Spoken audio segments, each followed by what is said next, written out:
when Trump came in with the Project 2025 crew, 50 caliber guns blazing, Russ Vought swinging from the chandeliers, Elon Musk lined up, ready to slit everybody's throat. If you could grant us the dignity of not having Matt Gaetz be the Attorney General of the United States. That was the one, actually, that was the one scalp they got. 2025, an absolutely wild year in American politics. And whether you love Donald Trump or can't stand him, it seems pretty clear that 2025 was the year in which he cemented his place as the most impactful, consequential president in a very long time. Welcome, everyone, to the year-end edition of Whole Hog Politics. I'm Bill Sammon, joined by my old pal, Chris Stirewalt. We both work at the Hill and News Nation, but only you, Chris, are the author of Whole Hog Politics, the superb political newsletter published each week at thehill.com. Feliz Navidad, amigo. ¿Qué pasa? What's the Feliz Navidad and that's by the way, that's 50% of my entire Spanish vocabulary. And if we start talking about pico de gallo on my huevos rancheros, that's pretty much 100%. I find the song, Jose Feliciano. Jose Feliciano, Felicidad by Feliciano, really good. But the cover of the song that was featured in the movie Fargo, and I think that was some alternative kind of 60s or 70s singer who did it. Okay. And it's so good. I love that.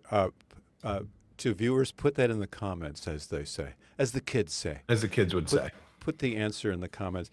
Chris, we got to talk about this mind-blowing year, 2025, politically speaking. A lot of big things have transpired over the last 12 months. Started, of course, in January with the second inauguration of Donald John Trump, which, you know, when you think about it, 5 years ago was really unimaginable, especially after January 6th. I mean, Democrats spent years believing that Trump would end up in jail, and instead he ended up back in the White House. Now, to be clear, 2025 has been an uneven year for Donald Trump, but I might argue that when you tally up the wins and losses, that his wins might outweigh his losses. And I want to put up a full screen of half a dozen wins, half a dozen losses. You may not agree with the categorization, but I want to get your take on them. And I'll read through them real quickly. And under the win column, it's cabinet, courts, culture, border, BBB, the big beautiful bill, and the Middle East. Under losses, I put tariffs, shutdown, elections, healthcare, public standing, and Ukraine. I want to start, Chris, I want you to start with cabinet and courts, because we tend to forget here a year in that it was not a foregone conclusion that Trump was going to get all of these people into his cabinet, especially people like Hegseth as the Secretary of War and Bobby Kennedy Jr. over at HHS. What's your take on his track record on starting with the cabinet? Well, I think as a framing concept, you know, to talk about the wins and the losses, I think part of this is that we had an expectation. I think this very much applies to his cabinet. I think people in the media, I think a lot of Americans had the expectation that the second Trump presidency would be similar to the first. Right. And I think that MAGA or Trump world proper, the small circle, probably expected something kind of similar. And so they came in armed for bear, right? They came in, they were gonna kick the doors, they were gonna do everything. And what they ended up doing was they were pushing on an open door, right? They came in ready for the kind of adversarial relationship that they had had with their own party, and that they're dealing with the press and everything. And you can understand why, right? The animating principle of the Trump revanche was make them pay, right? These powerful people in the media, these Democrats in Congress, these old school Republicans, the Mitch McConnell kind of Republicans, they thwarted us from being what we could have been. And the frustrations and mistakes of the first term were therefore the fault of others. And that was the narrative that they brought in. And if anything, they overprepared, because after the humiliating defeat for Democrats, the deeply painful experience for Democrats of having to explode Joe Biden and finally admit something that publicly that they had known privately about his infirmity and unfitness for office and all of those things.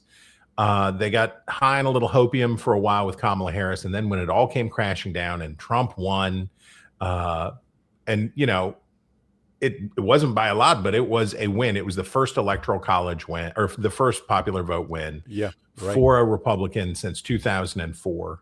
And only the second one of the century.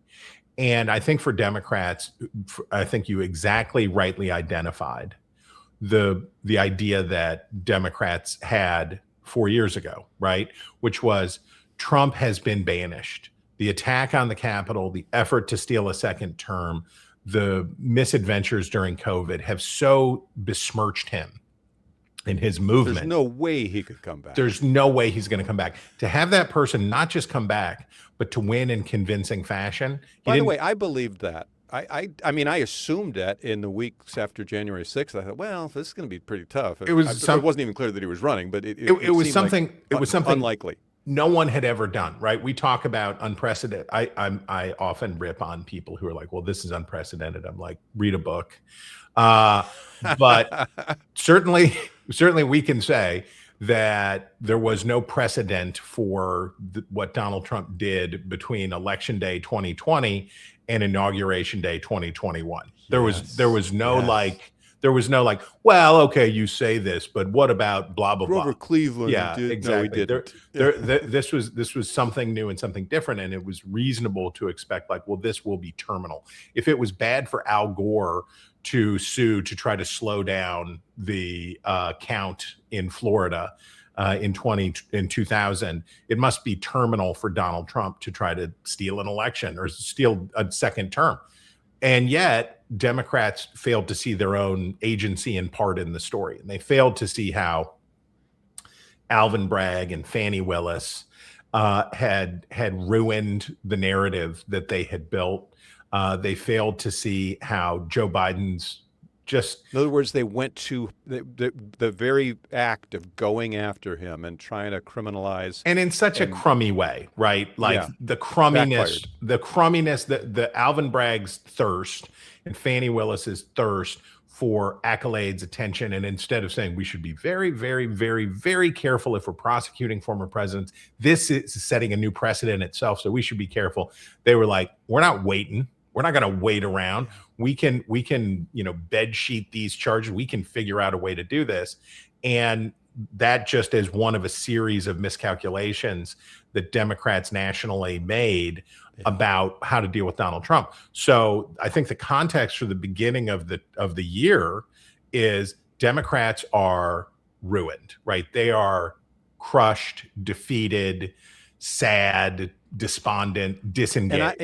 And talk about overused cliches that people talk about, the party that loses is in the wilderness. But it was, in this case, I thought I hadn't seen a party that deep into the wilderness in a very long time. And they stayed there for most of the year. I mean, they didn't know which way was up. They didn't know what hit them after Trump won. Exactly. And something Republicans could relate to after the 2012 loss, about your party goes crazy, right? The party loses its mind. The broad party. So here we're talking about a couple, 4, 5 million Democrats from coast to coast who are the most engaged, and they're donors and they're activists and they're all of this stuff. They were frizzled, and the media was frizzled too. They had done everything that they could do. They had used every tool. And when I say the media, I shouldn't generalize like that. But we'll say that this subset of the media, the elite media or the legacy media or whatever you want to call it, whatever it is, that Donald Trump had flummoxed them. And so there was a resignation. But the place where the resignation was the deepest and the strongest was within the former Republican Party, right? Those were the people who had the most invested in the terminal failure. Liz Cheney as a good example, but many others who had the most invested in the idea that Donald Trump's actions around the 2020 election and other alleged crimes were yeah, well, and it was like it was terminal. This is it, and we'll never come back from this. You'll have to stay out, and we've agreed. If we think about the impeachment vote in the Senate, the conviction vote in the Senate, the premise at the time was he's done anyway. Why should we aggravate and annoy his supporters? Mitch McConnell was like, why waste a vote? He's going to be gone. Yeah, why pick a fight with these people who support him by adding insult to the injury? He's already done himself in, so we're cool. The defeat among those people was so complete that when Trump came in with the Project 2025 crew, 50 caliber guns blazing, Russ Vought swinging from the chandeliers, Elon Musk lined up, ready to slit everybody's throat. And here they come. And there was no resistance. It was like, look, not Matt Gaetz, okay? Like, just if you could grant us the dignity of not having Matt Gaetz be the Attorney General of the United States. That was the one, actually, that was the one scalp they got. That was it. He tried to push through that whole, line of cabinet people that were in many cases unorthodox. Right. He was the one that they stopped, but and he could have gotten. And he could have gotten almost anybody in. That was the only. He got Tulsi Gabbard in as the director of national intelligence. He got Pete Hegseth in as the Secretary of Defense. It was this astonishing run. And at the time, if we think back, it was mandate. We've got a mandate. And you and I were talking about it at the time. Other people were talking about it at the time. Like, bro, I don't know. Winning 49% of the popular vote and having the Democrats retain the Senate isn't exactly Reagan 84, right? This isn't like the mandate ain't what it used to be. Yeah, it was a mandate, a very light mandate that you could interpret like people wanted crime dealt with, they wanted immigration dealt with, they were angry about inflation. So if there was a mandate, it was a very narrow one, but they came in like Ted Nugent swinging in what was that? Stranglehold. Yeah, and Stranglehold on the vine like Tarzan coming into town. And there was no resistance, so they got everything that they want. Which of course is how things always go badly in politics, right? In every creative endeavor, in politics and business, in everything, the worst thing oftentimes is to get everything that you want. And Trump needing little to no resistance when they came in is where they sowed the seeds of where they ended up at the end of the year. What about the courts? Any particular area where Trump benefited from, in large part, from court rulings? I mean, obviously, he has installed a third of the Supreme Court, I believe, in his first term. And by the way, we're still got 3+ years in his second term. We'll talk about how he's going to become a lame duck and all that kind of stuff, but he'll still possibly have the power to appoint another justice or two if he's lucky, which would be a huge part of his legacy. But talk about the courts for a second, and how did they go his way in large part so far this year? Well, it seems like, and this is we have far better people to talk about the Kremlinology of the United States Supreme Court. But what it seems like, and this includes on matters like national injunctions and presidential power on a number of issues, is that and this also applies to, and I don't want to make it too sexy. I don't want to pander here to sex appeal, but in the matter of Humphrey's executor, as it relates naturally, all the kids are talking about it as it relates to the independence or quasi-independence of these constitutionally innovative agencies like the FCC and the FTC, Federal Reserve, and other places. So what it seems like is that finally having a solid conservative majority on the court, right? Amy Coney Barrett making there are differences obviously among the justices, among the conservative justices on the court. But on some broad questions, constitutional questions, it is there was a bunch of inventory that they had been waiting for a good opportunity to say, and now we're going to stop that. And it added up to a series of wins for Trump. But what it feels like, and this is a 2026 question, it feels like the Roberts Court has broadly affirmed executive authority in a bunch of ways. They have said this, but they've also been very careful about saying Congress is supreme, right? That the Congress is the Article 1, and that goes to Humphrey's executor, and that also goes to Chevron deference. In a number of places, that the arrows are lit up pointing at Congress. And so what it looks like is it was a series of wins for Donald Trump because they were definitely, and this is where being prepared helped, they were definitely better equipped to take on the legal challenges that they knew were going to come. And Stephen Miller's, I forget the name of his think tank nonprofit-y thing, but it's lawfare. Let's go. Right. We know how to find the cases. We know how to push in. We know how to do this stuff. So they got a bunch of victories on executive authority. I suspect, and who knows what I know, but I suspect that when it comes to powers that the Constitution directly gives to Congress, like imposing tariffs, on big fundamental questions about the separation of powers, I feel like the other side of the coin is probably going to come up in the new year. Chris, you mentioned the border and crime. I think we can say, setting aside how Donald Trump went about it and his manner, and some people don't like the way that he does things, I think you can say that the border, at least the southern border, has been pretty well shut down effectively. And it really wasn't under Biden. So you'd have to call that a win. Crime, I don't know what the statistics are, but I know in selected cities, and it's been quite controversial, I think you could make the argument that he has managed to reduce some crime. I know here in Washington, it feels like he has. What about, let's talk about culture, because, when you talk about culture, you remember over the year 2025, there were so many, not just culture, but so many, first of all, universities bent the knee and said, okay, we're going to stop being whatever, and we're going to come to an agreement. They didn't go all the way, but they came in, they entered into agreements where they would trim some of their excesses.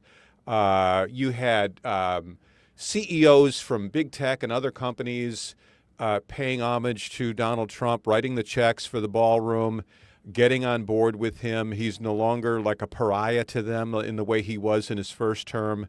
You had, the media, where he went after them and won a lot of cases against the media and settlements. And look, right now we're talking about CBS and Barry Weiss, and, she held a story from 60 Minutes because she wanted to get a little bit more reporting on it. And of course, the press is losing their minds over it, but that's sort of what a editor is kind of supposed to do. But it is.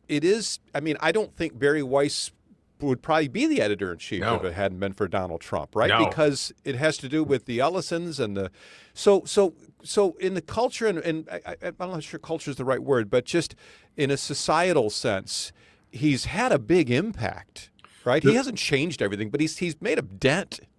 The premise of whether you call it America First or whether you call it MAGA or whatever name the new right you want to give to the new right, the nationalistic right, whatever name it is for those people, the divide, the breakwater is between the old conservatives, and we've watched this play out at the Heritage Foundation. We have watched this play out in conservative media. We have watched this play out again and again and again, and it's been a dominant theme. There are conservatives who said, what we want is to get the government out of fill in the blank. We don't want the government, and we don't want politics to be putting its thumb on the scale for the media. And we don't want it to do like the outcries over Barack Obama and fiddling with the White House press pool and trying to mess with Fox and Rush Limbaugh and all that stuff. And the conservative position was, you're the president, you have no business interfering with the press and blah, blah, blah, blah, blah. And what was the conservative position about universities? Stay out of it. Don't put your thumb on the scale, blah, blah, blah, blah, blah. The JD, I guess now you can really call it the JD Vance wing of the party, now says, no, it is time for double thumbs on the scale, because these other people had decades in which they worked their progressive project through the as they would say, the long march through the institutions, that they worked their way through these institutions. And we've got to not push them to be neutral. We have to push them in our direction. So you want to buy, Netflix wants to buy XYZ. Well, let's see whether I like what you're doing over there. We'll see. Will you remake Rush Hour with Chris Tucker and Jackie Chan? Like, okay. But from that all the way down to very specific things. And, you know, the interesting thing, watch the University of Texas on this university deal. Yeah. These big schools, these elite schools, these research schools, for 50 years took a deal that they really liked, in which pressure from the government using Title IX and other tools. What was the very popular thing for Obama and under Biden? They would say, we can't get legislation through Congress, but here's what we're going to mandate. We're going to say that if you get federal money, you're going to do this on green energy. If you take federal money, you're going to do this on DEI. So they would just add strings to things everywhere that they could to try social engineering from the bottom up or from the top down. What these big research schools did was like, well, they agreed, right? Their faculties agreed, their boards agreed. Yeah, we should be more inclusive. We need to do something about the trans people who are suffering. We have to do something about the climate. So as long as the pressure was directionally the way that they wanted it to be, they were like, well, that's great, no problem. And so now, and Harmeet Dillon at the Department of Justice has been sort of the tip of the spear on this, has been to say, oh no, here's the new deal. If you want the money, you will reverse those things. And actually, you're going to install things that we do want. So they've gone around and they've gotten these basically consent decrees from all of these institutions to say, you're going to do the stuff that we want. So watch in 26, University of Texas and other places that have said, we're doing better and more than what you demand of us, but we're not going to sign. We're not going to sign your thing, because if we sign your thing, the next president is going to have a new thing for us to sign. So we're not signing nothing. Yeah. And this is the struggle, right? Which is, I think the theme of 25 in many, many ways is revenge. And if you feel like the people who are being revenged upon deserve it, it feels good. If you are one of the victims, you feel bad. And this is, I will shut up by saying this. This motif for the year that passed is, to me, about there is this reckoning that has been going on in the culture, in society, and in these institutions. And it is nationalist versus progressive. And this is this clash that has continued happening, each side declaring victory after every election. The question now is, what about the other 70%? What about the other 70% of the country that mostly just wants things to work well and mostly wants things to, you know, when you look at the numbers for how people feel about the direction of the country, they're real bad, right? They're real bad. And yes, you're always going to have half of the divide of that 30% or whatever that are going to feel bad because they're losing. But we got this warfare between these two sides has left the vast majority of Americans feeling unsettled and unnerved. Let me just say this, Chris, and I hear your point about revenge, and I think there's a lot of validity to it. But one man's revenge is another man's Right. righting a wrong, right? 100%. And I think you talk about the universities, for example, and there is a pretty legitimate argument that the universities. I just saw something today. What was it? One of the Ivy League schools had 30 departments, and there was hardly any, maybe zero Republicans in 30 departments. I mean, it's obviously not in balance, ideologically, the elite but actually most universities. Setting aside a few. But here's my point. It's you could call it revenge and say, yeah, it feels so good for conservatives to like stick it to the other guy because they've had it stuck to them. But they're also like, you know what? This might be the tactic that we need. We might need to break a little furniture to get to the place that is just, that is at least neutral. I don't think that the Trump administration is demanding that these universities become, conservative factories. They're just trying to sort of rein it in to not make them so liberal. How would you, so if the fundamental problem is that the federal government can't police for good, for ill, for left, for right ideas. But they can socially engineer and always have to some degree. That was my strings point. that attached. For decades, progressive worked this project by adding strings to try to engineer outcomes in the academy. And so now you have, and we should. This is not what you wanted to talk about today, but since we're here, the way that the United States built the research pipeline that was the envy of the world, right? Until China now seems to be moving past us. But in the post-war era, all of these advances from the Second World War, where were they going to live? And the answer was, well, the federal government can't really do it because the federal government can't even deliver the mail without losing like $100 million a day. Federal government, we tried that before in the Woodrow Wilson era. Federal government is not going to be able to run effective research labs. But if we just leave it to the private sector, how do we get funding that we want into these projects to go there? Universities, and we think about the Manhattan Project, and we think about other things like that began in universities through the crucible of the Second World War. Universities were the cutout. They were a public-private, permeable membrane in which you could recruit the best talent, you could dump the money in from taxpayers, and the products could go into the private sector. And it was this really salubrious, it was this lovely relationship that worked really well. But that's the problem with government is sooner or later they're like, well, if we're giving them all this money, shouldn't they do the things that we want them to do? Yeah. No, but I mean, if the argument is the left has had these levers at their disposal, right? And those are the levers I'm describing. Ideologically, they're inclined to accept government direction because they're all progressives. They're like right. But I'm saying if the counter argument is, well, but the right shouldn't do that because they're small government and they're hands off. I get that argument, but if the result is, well, the left is just going to win because that's how the system works, and in other words, the right sort of said, or at least the MAGA right said, well, let's beat them at their own game, and they jettisoned a lot of conservative principles to do that. I'm not saying I'm not saying what anybody should or should not do. I am just saying what happened and what likely will result out of this. And what likely will result out of this.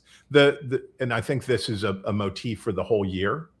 The idea, there's two arguments for the Trumpism or national conservatism or whatever. And I think the fact that there isn't a name for what it is, and I think that has been revealed in the factiousness that has followed after Charlie Kirk's assassination. We have to coin it on this podcast. We'll make it right here.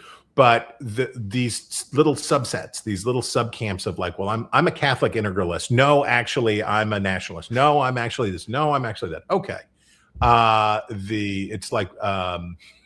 It's like in Monty Python, the Judean People's Front. No, the People's Front of Judea. And the the idea, if you talk to those folks and take them seriously, as they should be taken seriously, is some of them say this is bad, but it's bad for it. The medicine will cure the disease by inflicting pain Yes, that's what I'm trying on to say. Yeah. these wokesters. We're going to make it hurt. And then, yeah, they'll be back in power one day. But when they do, they'll remember the pain.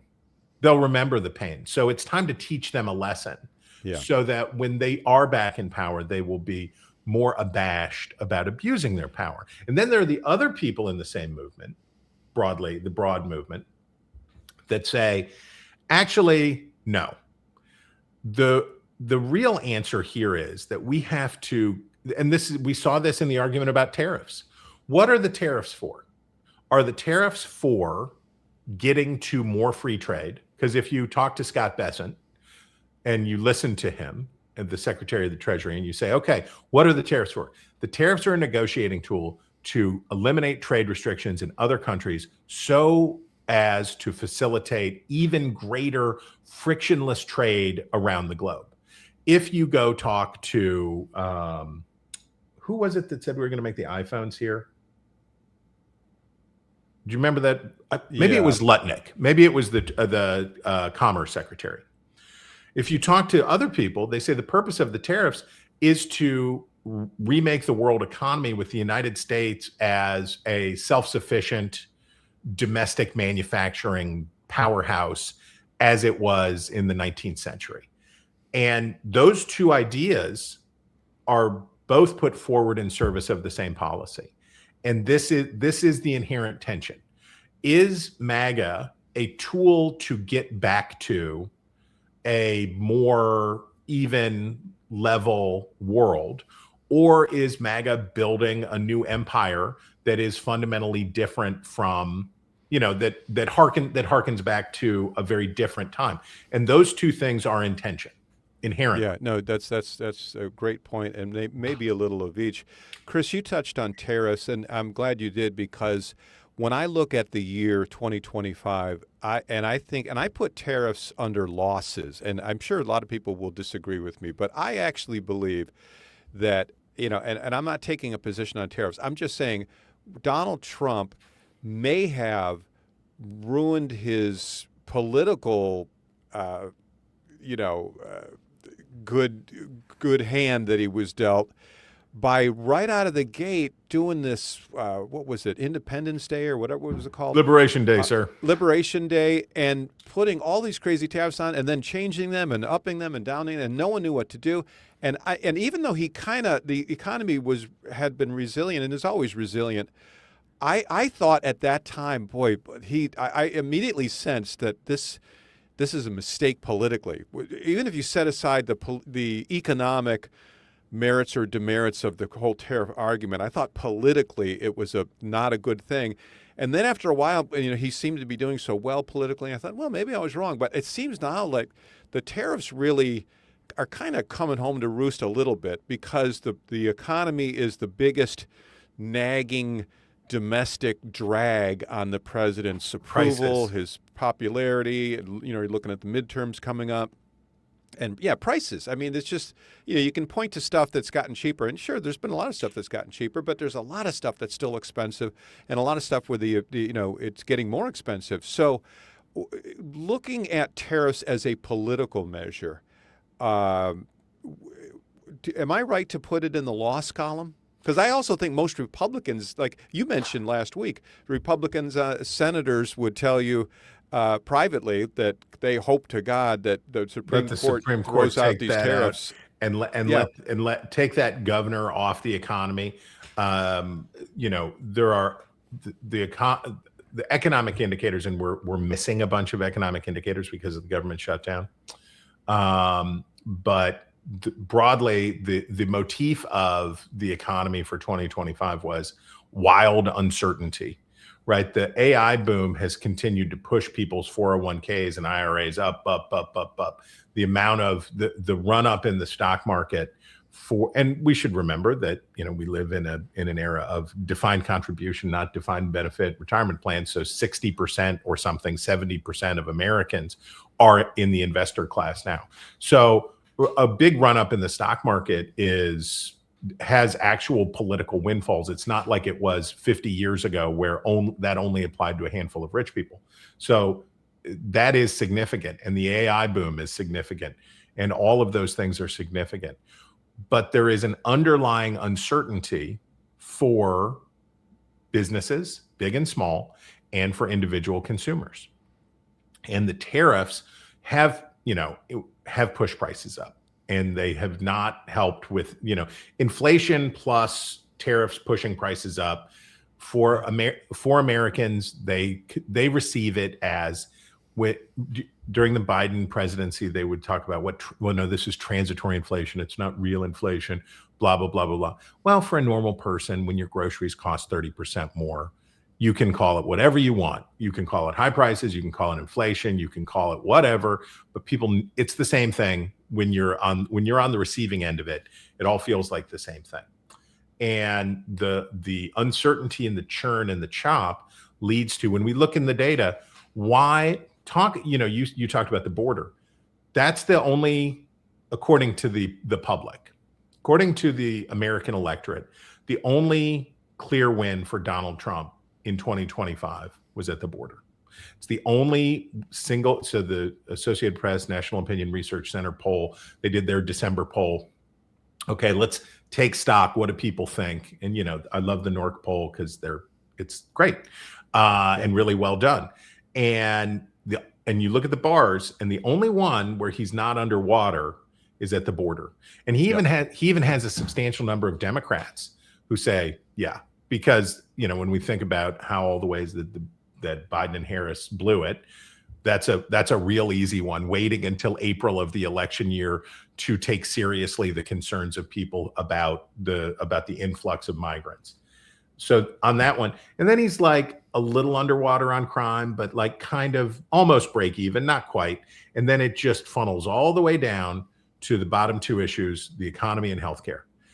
Yep. For Donald Trump to be at 15% with independents on the question of the economy is just it would be as if it's bad. It would be as if Barack Obama were getting those kinds of numbers on education and healthcare and core democratic issues. It's really, really bad. And the president is trying to be serious about it, right? He's trying to engage with voters, but as he did in his sort of Merry Christmas losers, like his end of year speech, Merry Christmas even to the losers and the haters. He seemed angry at voters that they don't appreciate the larger thing that's going on. But you talk about that they don't appreciate, and there's actually a distinction between wins according to the polls, right? And totally. like in other words, you could look at the border, for example, and say, look, you either closed the border or you didn't. Clearly, the empirical data shows that a gazillion people were coming through the border, and now almost nobody's coming through the border. So you'd have to say that is empirically a win. But then when you look at an opinion poll, after a lot of other bad news with Trump, and there's a sort of a malaise about him and this and that, so we have to make that distinction. But Chris, let's talk quickly. I know we've talked in previous episodes about the elections, and most of them didn't go Republicans' way this year. And that's all part and parcel of what you and I have been talking about in terms of the economy and some of the other things, some of the excesses that Trump has displayed while implementing his policies. I want to, and then the shutdown, I think we can briefly say that perhaps the Democrats lost the shutdown battle, but like you said, won the messaging. But I want to jump to health care because you've kind of educated me on this, and as well as a lot of other things. But on healthcare, it really is an explosive issue going into 2026 because we are about to see the jump in the premiums because the Congress didn't extend the Obamacare subsidies, and this big hot potato political issue. That we're going to see probably get addressed one way or the other in the next few weeks. Has healthcare been a loss, generally speaking, for Trump, a losing issue in 2025? It's the only issue on which he is. It's his worst issue with Republicans. Yeah, it's his single worst issue among Republicans. Now, there are 9 Republicans or whatever who think that Trump is too generous or too statist. There are conservatives who would want him to go farther and do more to pare back welfare programs and to remove Obamacare root and branch. And this is something Noah Rothman wrote about that was very illuminating to me. The great Yuval Levin had a wonderful piece about this, about how Republicans struggle on this question. If you have a working class coalition, if your goal is to have a working class coalition, right? If you want Mansfield, Ohio, if Mansfield, Ohio is important to you to be in your coalition, right? If it's really important to you that that you want all of those kinds of places in America in your coalition that were New Deal, Democratic, hardcore labor union kinds of communities for 90 years. If Warren, Ohio is where you want to be, you will have to eventually have the policies that people in Warren, Ohio want. And people in Warren, Ohio, they are not higher healthcare premiums. No. And in fact, what they want is something like what Bernie Sanders has talked about, right? They want to stop talking about, they want to stop paying for healthcare. They want to stop worrying about healthcare. They want somebody else to take care of it. They want single payer, is what you're saying. That's so, and this is the way in which is what Bernie originally proposed. And this is the way in which Obamacare, what the watching the slow motion train wreck of Obamacare, right? And as these exchanges, you look at the numbers and the prices in the exchanges as they have soared astronomically, and it's cost curve bent upward. $35 billion extra subsidy needed a year to keep them going, and all of this stuff. The worse, the better has been the implicit or sometimes explicit argument from proponents of single payer healthcare, because what they're saying is, and this Bernie, I don't know whether he explicitly said it or it was implicit or it was somebody else, but the argument was certainly present at the time of the passage of Obamacare 15 years ago, that look, this isn't great, but the best part of it is it will destroy the system as we know it. And when the system is destroyed, we will finally be able to offer and they've repackaged it as Medicare for all. But and the point of Medicare for all, of course, is you get it going and the employer-based system will die, because once Medicare is available for everybody, these employers are going to go, and they'll find ways out of these mandates and they'll do all of this stuff. So that's a very long way of saying Republicans, watching the handful of Republicans who have engaged on these questions in a intense, purposeful way, and we saw it with Bill Cassidy and his effort to answer something.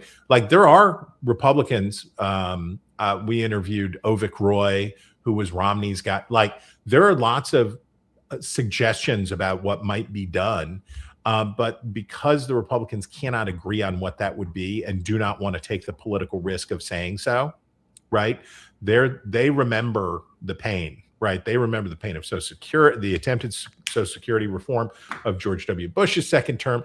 They remember you're going to push Granny off a cliff. So what Republicans have instead done is be against the status quo and not have a response to it. And that has allowed Democrats to win. Yeah. And you hear the frustration in the Republican lawmakers' voices.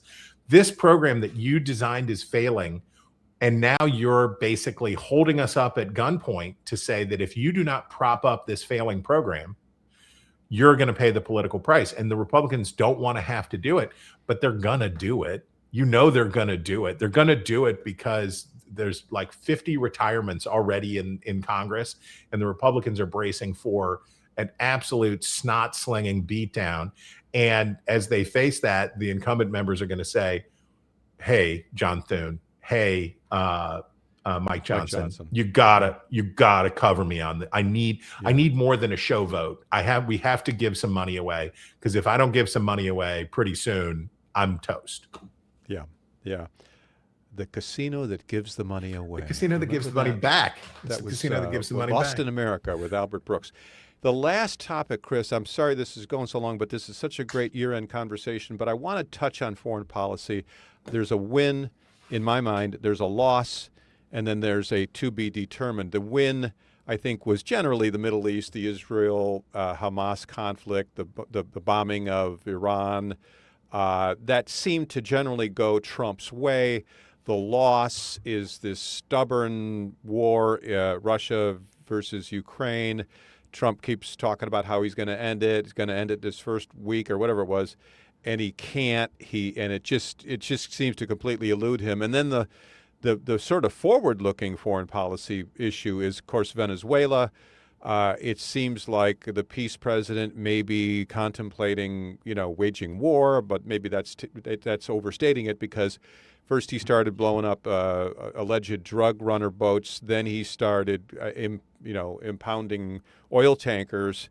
I guess the next step would be airstrikes. I can't imagine that he puts boots on the ground. But how has Trump done on the foreign policy stage in 2025? The apogee moment for the first year of the second Trump administration is probably right around the Iran nuclear strikes, which were in June.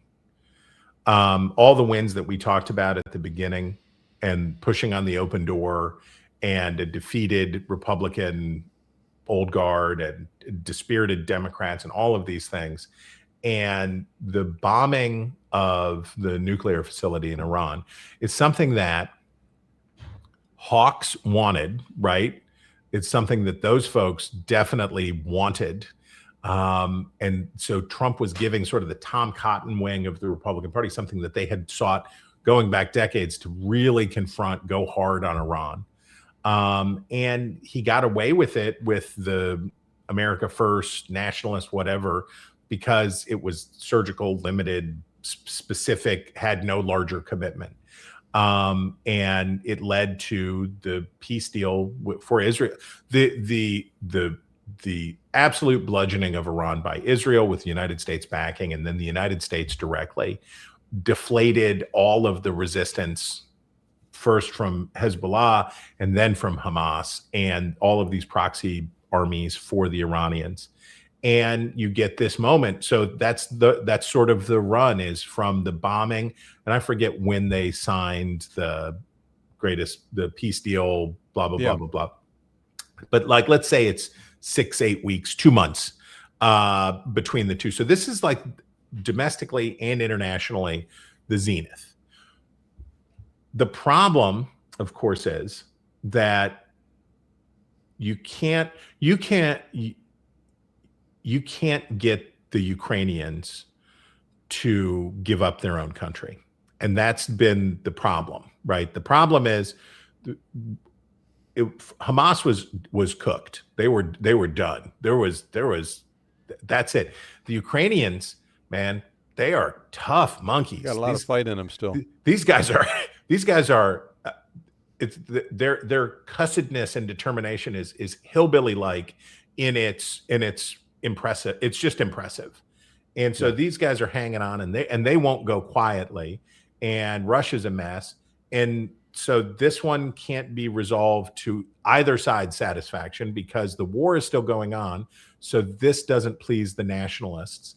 But we're not helping Ukraine enough to make the interventionalists feel good. So what do? Let's open a new war. Let's get a little something. Let's get everybody back on the same team. Everybody agrees. Maduro's a commie, right? He's some sort of a commie, and we'll have multiple rationalizations. It's about drug Marco interdiction. will love this. Right. That both and Rubio and Vance sort of representing those two wings of the party. And the appeal, of course, of the Venezuelan conflict is it's supposed to be free, right? It's Falkland Islands or whatever the Falkland Island, Grenada. Grenada, but it's supposed to be free in this sense, which is they're a pariah state. They have all these sanctions against them already, and they're propping up Cuba. They have no friends. Nobody wants to defend them anywhere. Even the Russians and the Chinese have sort of okay, they've expressed concerns. That's about it. Exactly. We see where this thing's going. And the promise of this kind of, I will just shut up by saying, in the transition between Biden and Trump, I wrote about the similarities between Donald Trump and James K. Polk. And I wrote about the vision of MAGA that was like the Polkian completion of the frustrated Jacksonian goals. And that Polk was there to finish the work. And this was at the time that Trump was like, we're going to take Greenland.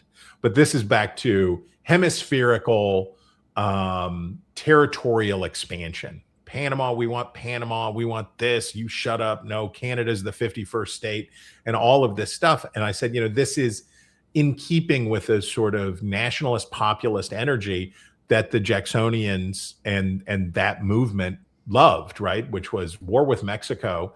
Abraham Lincoln, pictured behind me. The Abraham Lincoln's single term in Congress was defined by losing over demanding to know where the blood had been shed that was the casus belli for the Mexican-American War. It was just a territorial land grab. Lincoln knew it and everybody else knew it, but they were pretending like, no, this is actually very legitimate. And Lincoln's voters threw him out because they wanted the land grab. They were like, why don't you just shut up and let us have a good time here?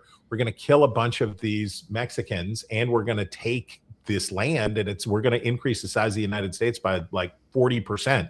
So just you shut up and we're going to do this. And I think Venezuela feels like a mini version of that. That's a little adventure that can be cheaply done. The Venezuelan military is a joke. And we're just going to, it feels like, as the man said, if you don't want to get a haircut, don't hang around the barbershop. And the United States is sure hanging around the barbershop in Venezuela, waiting. Like, well, we're just going to keep bumping into stuff. And then maybe this thing is just a little trim. Yeah. A little off the sides. Just clean it up a little bit. Get ready for the new year. Hey, Chris, as everyone knows, you host a wonderful Sunday morning chat show called The Hill Sunday. Any thoughts on this weekend's edition of The Hill Sunday? Anything special coming up? Well, if you like discursions and lengthy inquiries into the urgent political relevancy of James K. Polk in America's politics, you'll love our special episode of The Hill Sunday. So we've been making a big deal out of the USA 250, the 250th anniversary. We started on Independence Day of 25, and we're going to carry it through Independence Day of 26. We're going to go to Philadelphia. We have a lot of stuff in mind because I'm a very patriotic, huge dork. So what we've done here is we have some new conversations, and we have some highlights from the best conversations that we had from 2025 as at sort of the halfway point in this trip. And we talk about the role of faith and religion in the founding. We talk about separation of powers. We talk about the struggle over slavery. We talk about it isn't a sanitized version of American Revolutionary history and the premise of the founding. But I think, I guess the question Americans always have to ask themselves about the founding and the revolution is, was it worth it? Right? It wasn't perfect, but was it worth it? Yeah. I'm very much in the worth it camp. Yeah, me too. But we wrestle with it seriously. We went and shot on location. It's just I'm so lucky to get to work where I do, and with you and for you and Sherry Gretch and everybody, because I don't think there's any place else in the world that would let me do something as weird as this. And it's pretty great. Amen, brother. And this is the highlight of my week every week, so I appreciate you. That is all the time we have for this week. But again, I'm Bill Sammon, joined by my old pal, Chris Stirewalt. We will both see you on the next edition of Whole Hog Politics. Happy New Year.